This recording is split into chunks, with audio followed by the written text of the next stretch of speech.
इस साल मंगलवार को 15 अगस्त 2023 को 77वां स्वतंत्रता दिवस मनाया जाएगा। इस दिन नागरिक अपने घरों, प्रतिष्ठानों, इलाकों और कार्यालयों में राष्ट्रीय ध्वज फहराएंगे। जबकि इस राष्ट्रीय दिवस को मनाते समय भारतीय ध्वज संहिता 2002 के बारे में जानना भी महत्वपूर्ण है। भारतीय ध्वज संहिता क्या है, इसके नियम क्या हैं, ये जानिए। गौरतलब है कि भारतीय राष्ट्रीय ध्वज का फहराना, उपयोग और प्रदर्शन राष्ट्रीय सम्मान अपमान निवारण अधिनियम 1971 और भारतीय ध्वज संहिता 2002 द्वारा नियंत्रित होता है। भारतीय ध्वज संहिता 26 जनवरी 2002 को प्रभावी हुई है। पहला नियम यह है कि 30 दिसंबर 2021 के आदेश द्वारा भारतीय ध्वज संहिता 2002 में संशोधन किया गया और पॉलिएस्टर या मशीन से बने राष्ट्रीय ध्वज की अनुमति दी गई है। अब राष्ट्रीय ध्वज हाथ से काते और हाथ से बुने हुए या मशीन से बने कपास, पॉलिएस्टर, ऊनी, रेशमी, खादी के बने होंगे।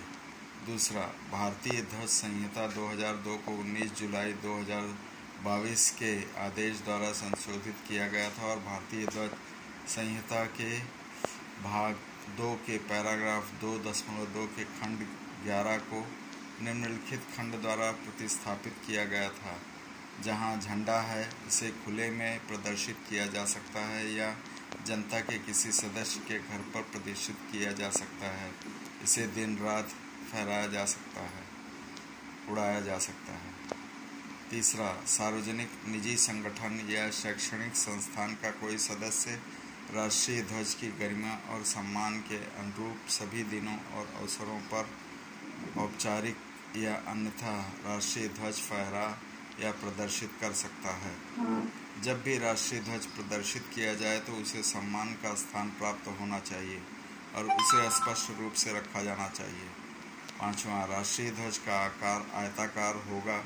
झंडा किसी भी आकार का हो सकता है, लेकिन झंडे की लंबाई और ऊंचाई यानी चौड़ाई का अनुपात 3:2 के होगा।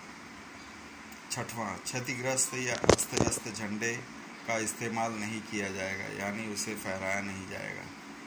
सातवां, ध्वज संहिता के भाग 3 की धारा 9 में उल्लिखित गणमान्य व्यक्तियों जैसे राष्ट्रपति, उपराष्ट्रपति, प्रधानमंत्री, राज्यपाल आदि को छोड़कर किसी भी वाहन पर झंडा नहीं फहराया जाना चाहिए।